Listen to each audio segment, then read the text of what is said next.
It's the time to get down.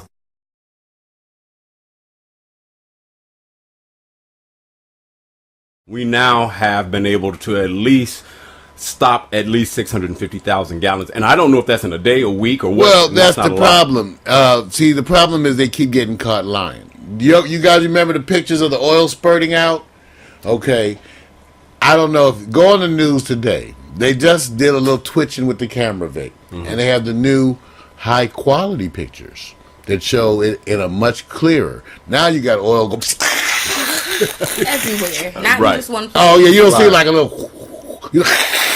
Right. So they've been lying to you. Yeah. They've been hiding the pictures from you. The video. If you go today, they have this new high quality video.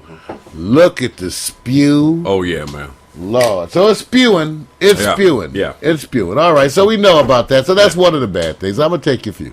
But it's not. It wasn't all bad. No. It wasn't all bad, you guys, because it was some primaries going on. So we got to deal with the politics. In California, Meg Whitman sold up that Republican primary by a pretty good margin, Vic. Oh, I yeah. think she got well over 60% of the vote. It was some terrible margin. She just whipped his ass. As Obama would do. You know, sometimes you win campaigns by default.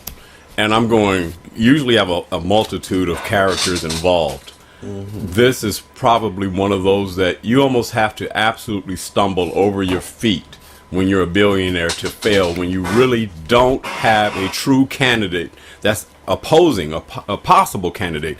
It's just like it's totally invisible on the Republican It's invisible. side. It is. And people are asking, though, they're saying to us, if you're a billionaire, Shari, why do you want to be governor? If you're a billionaire, why would you spend, like $100 million, $75 million, whatever, of your own money? Right. To be governor? And I tell them it's more money and more power because you don't know The return. Right. Right. Way more money and way more money, power. way more power. Yeah. If you don't understand it, we just don't understand what the perks are, right? Right. Because that's why they're going over there to do that. Well, Meg Whitman took the primary, and also Carly Fiorina gets ready to lead the charge against Barbara Boxer. So now you have women execs, 2 women execs, and actually, this may be the political time of the woman. Right. Right. And you're talking about the woman. the former Hewlett-Packard executive. Is that who? That's right. Right. Former Okay. Hewlett-Packard CEO Carly Fiorina. Right. Tuesday won the primary to run against Barbara Boxer. Okay. She defeated former Congressman Tom Campbell and State Assemblyman Chuck DeVore. And so now she's going to run against Boxer. Oh, I have to say this, man. I'm sorry. Not to swing it in a different direction. This commercial I saw, and look, I haven't decided who I'm voting on, but I'm just saying I go with who has the money to put the commercials out there first. And it's a reference out of Meg Whitman's campaign to say, nobody accomplished anything, period, as it relates to politics in the state of California in the past administration. So does that include the Republican base as well? Well, I wonder because the what does that mean? Republicans, I don't know, because, Republicans, as we said with Shirley Chisholm, don't seem to like Arnold. Here's a Republican governor. Right.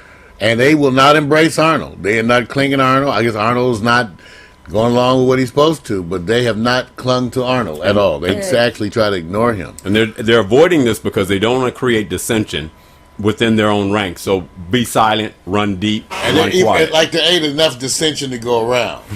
Well, let me tell you, maybe on Friday, Shirley will get a chance to talk about Blanche Lincoln, who was a Democrat, who's the only one. They talk about all this anti-incumbent. Right. They're celebrating this one as one of the few incumbents who actually did well. Blanche Lincoln in Arkansas. Okay, and so we'll get Shirley and them to talk about that. Okay. Cool. All right. Cool, man. All right, now I told you about the UN sanctions too. Right. That's in the news, and they're meeting right now to talk about the UN sanctions. Let me see if I had a clip. I thought, let me see. I have video clips here. By the way, take a look at this wonderful picture. Of who? Meg Or Whitman. whom? Which one is Meg? That's Meg. I'm messing with Meg. you. I'm messing with and you. there is Carly. Carly looks a lot more hip. Meg, I think, is richer. I think Mario's sending a message, and he's not being very clear. I'm just trying to understand the old style way of doing things. You know how I am. I've got the big CC T-shirt on. Right. You know what? I'm not going to say anything. I want to be politically correct. I'm not trying to judge women based on how they look. Man, you know what happens when you put your stories in here Yes. What happens? and you do them in bad order? Are you saying you put it in the incorrect order? Man, I think I did. Okay. Because, well, anyway. Okay. Okay, now you guys got your juice, you got your coffee. Remember, this is morning coffee. You got to Yeah. have your, okay, so you got your juice, your bran muffin, oatmeal, perhaps your fruit. We talked about that fiber. Don't forget that. Now, I know a bunch of you are smoking those Cubans and that other stuff. I know. Yes, Cole. I love you. But that's what, get with us. Those unfiltered camels. And let's talk about BP sucking some oil. Oh no! Here Let's we go. get some BP. We hear some oil sucking. See, you're wrong. You're wrong. See. Lick a Jerry curl tonight. Oh, that's cold. New footage of the moments the oil rig in the Gulf of Mexico exploded in April. Damn. About 10 o'clock in the morning, for about 15 minutes, you really heard Burnt a and lot sunk. Remember that. of really loud noises.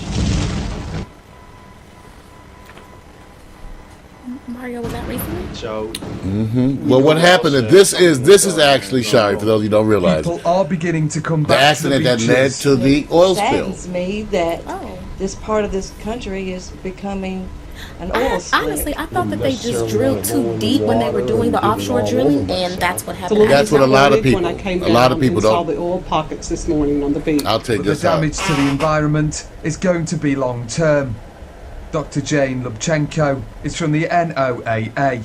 And NOAA is confirming the presence of very low concentrations of subsurface oil at sampling depths ranging from the surface to 3,300 feet. No one really knows Now just how look at much it. oil is still flowing into the sea, Those are the new but pictures. the real cost will be counted by the environment, Oh my God. people that live and work near the That's a Gulf, lot different. and BP.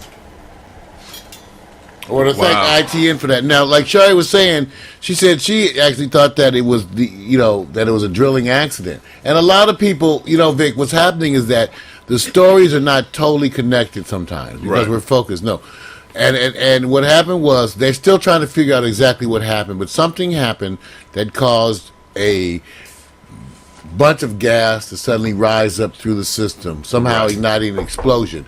So this is one of these new super-powered oil rigs that's out in the ocean, I think, that drills down to a depth over a mile down. Right. So if it's like that movie The Abyss, where they're out there drilling. Right. And so when they had that explosion, and they're way out there in the ocean, the gas comes on up, Right. everything explodes into fire. 11 people die. Yep. Right then. Right, just immediately, boom. Right. 11 people dead. And so then the rig, because the reason why you don't see that much of it anymore, because the rig sunk. Yeah. The whole thing that you saw caught on fire, burnt, and then zzz, That went was down it. to the bottom, Yeah. and everybody else got on boats.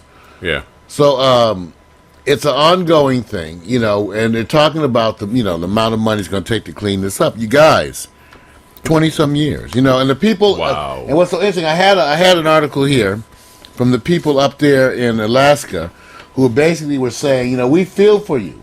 We know what you're going through. We've seen it. We're experiencing it. And they also, have gone through that, and they're still, to this day, getting over that oil spill in Alaska.